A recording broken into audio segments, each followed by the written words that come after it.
प्यारे बच्चों नमस्कार। आइए अब हम पढ़ते हैं। आज आपकी जो पाठ्य पुस्तक है उसमें कवितावली पाठ है जो तुलसीदास जी द्वारा लिखित है और इसकी जो भाषा है वो ब्रज भाषा है।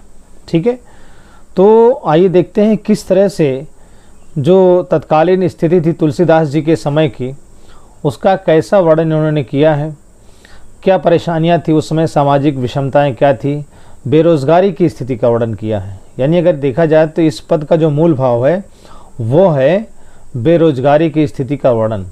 और दूसरा जो इस पद में महत्वपूर्ण बात है वो ये है कि जो व्यक्ति है वह अपने पेट की भूख शांत करने के लिए धर्म और अधर्म कई तरह के काम करता है। तो आइए इसी को हम देखते हैं आगे कि इसमें कहा गया है कि किस भी किसान कुल बनिक भिखारी भाट चाकर चपल नट चोर चार चेटकी। देखिए इसमें तुलसीदास जी कहते हैं कि किस भी किसान कुल बनिक भिखारी भाट चाकर चपल नट चोर चार चेटकी, ये जो शब्द आ रहे हैं ये जो समाज का विभिन्न वर्ग है, जो समाज में विभिन्न तरह के व्यवसाय करने वाले लोग हैं, उन सभी का वर्णन इसमें किया गया। ठीक है, तो आपको ध्यान से समझना है, बिल्कुल आसानी समझ में आ जाएगा। देखिए लिखते हैं किस भी किसान कुल बनिक भिखारी भाट चाकर चपल नट चोर चार चेटकी, पीठ को पढ़त गुण गढ़त चढ़त गिरी अटत गहन गन अहन अखेट की। और ऊंचे नीचे करम धर्म अधर्म करी पेट ही को पचत बेचत बेटा बेट की। और तुलसी बुझाई एक राम घन श्याम ही ते आग बड़ी वागते बड़ी है आग पेट की। ठीक है, इसमें देखिए अब इसको पढ़ने का भी एक अलग ढंग होता है। जब इसको तेजी से पढ़ते हैं तो उसको ऐसे पढ़ सकते हैं किस भी किसान कुल बनिक भिखारी भाट चाकर चपल नट चोर चार चेट की। किस भी किसान कुल बनिक भिखारी भाट चाकर चपल नट चोर चार चेट की। और पेट को पढ़त गुण गढ़त चढ़त गिरी अटत गहन गन अहन अखेट की। तो अगर इस तरह से आप पढ़ेंगे तो आपको याद भी हो जाएगा। चलिए भावार्थ देखते हैं इसका। किसबी का मतलब होता है समाज में मेहनत करने वाला व्यक्ति, जो श्रमजीवी होता है, यानी मेहनत करके अपनी जीविका चलाता है, अपना जीवन यापन करता है। किसान आप जानते हैं, बनिक अर्थात व्यापार करने वाला बनिया, भिखारी भिक्षा मांगने वाला, और भाट कहते हैं जो चारण है, जो प्रशंसा करने वाले गीत गाते हैं। राजाओं के दरबार में पहले गीत गाते थे राजाओं की प्रशंसा के लिए। इसके बाद चाकर शब्द आता है। चाकर का मतलब होता है नौकर, और चपल का मतलब होता है चंचल नट, जो फुर्ती से विभिन्न तरह कलाबाजियाँ दिखाता है। चोर जानते ही आप। और चार जो होता है वो गुप्तचर को कहते हैं, जासूस जिसे कहते हैं। और चेटकी मतलब जादूगर। ठीक है, तो इस तरह से आप देखें तो जो मुख्य मुख्य शब्द हैं उनके अर्थों को आपने जान लिया, शब्दार्थ को समझ लिया। अब इसके अगर भावार्थ को आप समझें तो तुलसीदास जी कहते हैं कि इस समाज में रहने वाला, चाहे वो श्रमजीवी हो, चाहे किसान हो, या व्यापार करने वाला हो, भिक्षा मांगने वाला हो, या चारण हो, नौकरी करने वाला हो, नट हो, चोर हो, गुप्तचर हो, जादूगर हो, ठीक है ना, ये सभी तरह के जो व्यवसाय करने वाले लोग हैं, ये सभी तरह के मेहनत करने वाले जो लोग हैं, ये सब पेट को पढ़त अर्थात पेट की आग शांत करने के लिए गुण गढ़त चढ़त गिरी, विभिन्न तरह के व्यवसाय, गुण गढ़ने का मतलब विभिन्न तरह के व्यवसाय करते हैं, विभिन्न तरह के रोजगार करते हैं लोग, है ना।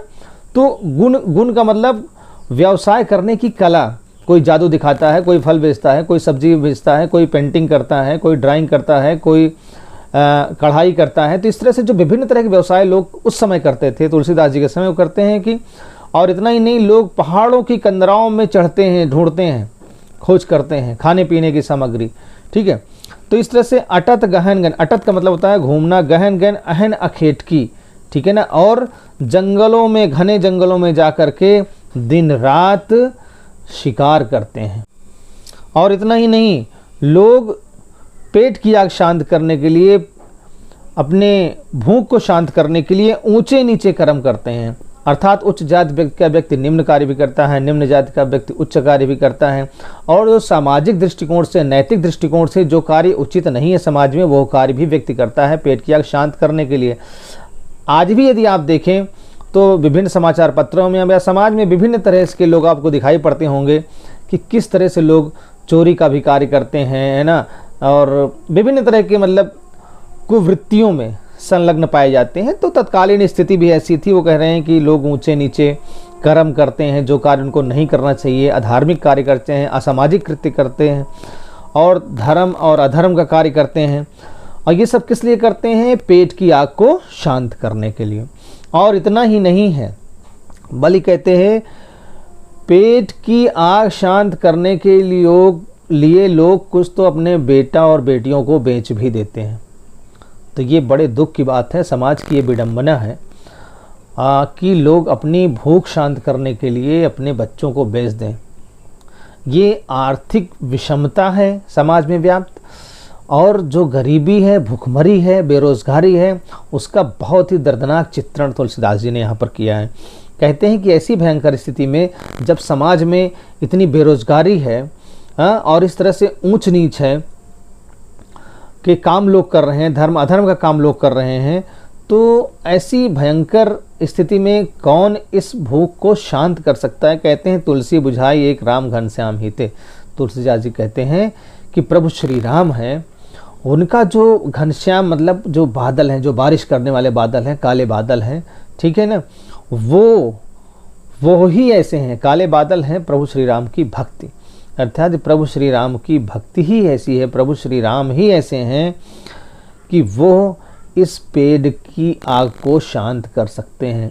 अर्थात जिस प्रकार से जो सामान्य आग होती है उसमें जब पानी पड़ता है, बारिश होती है तो वो आग शांत हो जाती है, ठीक इसी तरह से जो पेट की आग है, पेट की आग को शांत करने के लिए जब प्रभु श्री राम कृपा करेंगे, जब प्रभु श्री राम कृपा करेंगे यानी कृपा की बारिश होगी, उन कृपा रूपी जो काले बादल है उनकी बारिश होगी, तब लोगों की पेट की आग शांत होगी, जो परेशानियां हैं उनकी दूर होगी। क्योंकि कहते हैं आग बड़वागते बड़ी है आग पेट की, यानी जो पेट की आग है वो बड़वाग्नि से भी बड़ी है। बड़वाग्नि कहते हैं किसको? समुद्र की आग को कहते हैं। ठीक है, 3 तरह की आग होती है।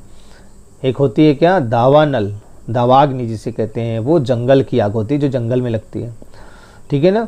दूसरी होती है बड़वानल, बड़वानल कहते हैं समुद्र की आग को जो समुद्र में लगती है, ठीक है, हमारे साहित्य में ये चीज़ें मिलती हैं।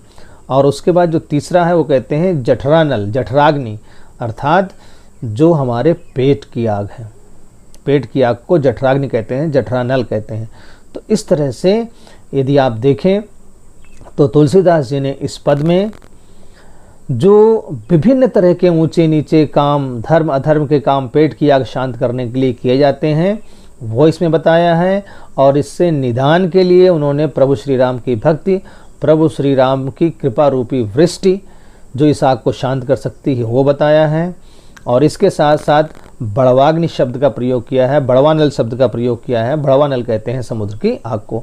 उम्मीद करते हैं आपको ये समझ में आ गया होगा। धन्यवाद बच्चों।